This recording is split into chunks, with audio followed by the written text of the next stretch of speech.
বিরক্তিকর একটা জিনিস। আর বিরক্তিকর কেন সেটাও আপনাদের সাথে শেয়ার করি। হ্যাঁ, সাজাতে সাজাতে মাঝখানে থেকে আমার ব্রাইডকে ডেকে নেওয়া হয়েছে নিয়মকানুনের জন্য। আর নিয়মকানুনটা সবার আগে আমাদের বাঙালিদের কাছে নিয়মকানুনটা সবথেকে বেশি গুরুত্বপূর্ণ। তো সেই জন্যই মাঝখানেই ডেকে নিয়েছে আমার ব্রাইডকে। আর এখানে চলছে ওদের কিছু একটা নিয়ম, যেটা আমি জানি না। তো হ্যালো সবাইকে, আমার চ্যানেলের নতুন অন্য একটি ভিডিওতে আপনাদের সকলকে অনেক অনেক স্বাগত। কেমন আছেন সবাই? আশা করি সবাই খুব ভালো আছেন। আর আমার ভিডিও অনেক দিন পর দেখে কেমন লাগছে সেটাও কিন্তু কমেন্ট করে জানাবেন। আর এইটা ছিল আমার ব্রাইডের বাড়ি, যেখানে বিয়ের মণ্ডপ সাজানো হচ্ছে। দুই ভাই মিলে বিয়ের মণ্ডপ সাজাতে লেগে পড়েছে। এখানে আমার বড় ছিল। হ্যাঁ, তোমরা হয়তো সবাই যারা আমার রেগুলার ভিডিও দেখো তারা হয়তো সবাই জানো যে এখানে আমার বড় ডেকোরেশনের কাজ করে। হ্যাঁ, আর আজকে আমার ব্রাইডের দুটো লুক, মানে সেকেন্ড লুক এটা। ফার্স্ট লুক অলরেডি কমপ্লিট হয়ে গেছিলো বৃদ্ধির, যেটা আমি অলরেডি আপলোড করে দিয়েছি আমার ভিডিওতে। আর তোমরা যদি দেখতে চাও অবশ্যই আগের ভিডিও দেখতে পারো। আর এটা ছিল হলদি লুক, কেমন লাগছে সেটাও কিন্তু জানিও। আর আজকে পরপর কিন্তু আমি তিনটে লুক করে ক্রিয়েট করেছি। আর যেটা পরপর আজকে ভিডিওতে দুটো লুক তোমাদের সাথে শেয়ার করছি। প্রথম তো হলদির লুকটা শেয়ার করে দিয়েছি।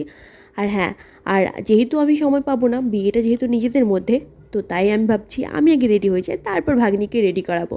তো সেই জন্য একদম পরিপাটি হয়ে বসে পড়েছি যে আমি আগে রেডি হয়ে নেব। আর জানি অনেকটা আগে হয়ে যাচ্ছে, প্রায় ওই 1টার সময় রেডি হতে বসেছি। আর আমাকে দেখে সঙ্গই লাগবে, কারণ যেহেতু অনেকটা আগে রেডি হয়ে যাচ্ছি, সবাই অনেক পরে রেডি হবে, আর শুধু শুধু আমি আগে রেডি হয়ে যাব, কেমন একটা দেখায়। কিন্তু ব্যাপারটা কী জানেন তো, সব থেকে বেশি খারাপ লাগে যখন সবাইকে সাজিয়ে দেওয়ার পরে আমি শেষে সাজতে পারি না, তখন সব থেকে বেশি খারাপ লাগে। তো সেই জন্যই আমি ভাবলাম যতই সময় হোক না কেন, আমি রেডি হয়ে তারপর ব্রাইডকে সাজাতে যাব। আর আমি রেডি হয়ে একদম কমপ্লিট ব্রাইডকে সাজাতে চলে এসেছি। আর ব্রাইড অলরেডি আমার কমপ্লিট হয়ে গেছে। ফুল ক্লিপটা আপনাদের জন্য আমি নিতে পারিনি, যেহেতু একদিনে আমার 3টে লুক ক্রিয়েটেড ছিল। তারপরে আমার নিজের সাজগোজ ছিল, আরও তার সাথে সাথে অনেকগুলো পার্টি মেকআপ হচ্ছিল। তো সেই জন্য ভীষণ ব্যস্ততার মধ্যে ছিলাম।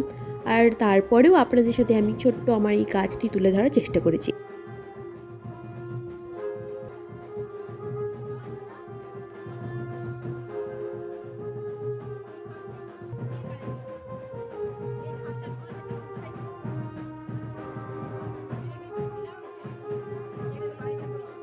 সত্যি বলতে আমি ভীষণই টায়ার্ড হয়ে গেছি। আর এতটাই টায়ার্ড হয়ে গেছি যে আমার কাজ করার এনার্জি লাগছে না। কিন্তু সত্যি কথা বলতে আমার কাজ করার এনার্জি না লাগলেও কিন্তু আমি নিজের মধ্যেই সেই এনার্জিটা নিয়ে আসার চেষ্টা করি যে আমার কাজটা আমার যেন সুন্দর হয়ে ওঠে, আর ব্রাইডকে যেন আরও সুন্দর লাগে।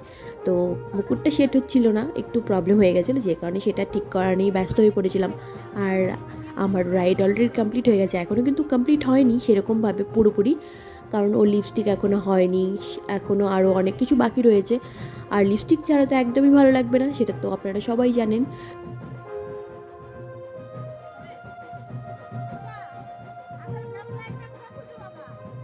ফাইনালি এই হলো তার ওর ফুল লুক। আর ওর ফুল লুকটা কেমন লাগছে নিশ্চয়ই কিন্তু জানিও সবাই। কমেন্ট কিন্তু অবশ্যই করতে হবে, ভিডিও দেখছো কমেন্ট করবে না এটা কখনো হয়? অবশ্যই কমেন্ট করে জানাবে। আর যদি তোমরা কেউ আমার কাছে সাজতে চাও, অবশ্যই অবশ্যই তোমরা আমাকে ইনবক্স করতে পারো, বা আমার নাম্বার দেওয়া আছে সেটাতে কন্ট্যাক্ট করতে পারো। আর ফাইনালি আমিও রেডি হয়ে পড়েছি। অবশেষে প্রায় 10টা বাজে, আর আমি এখন রেডি হলাম।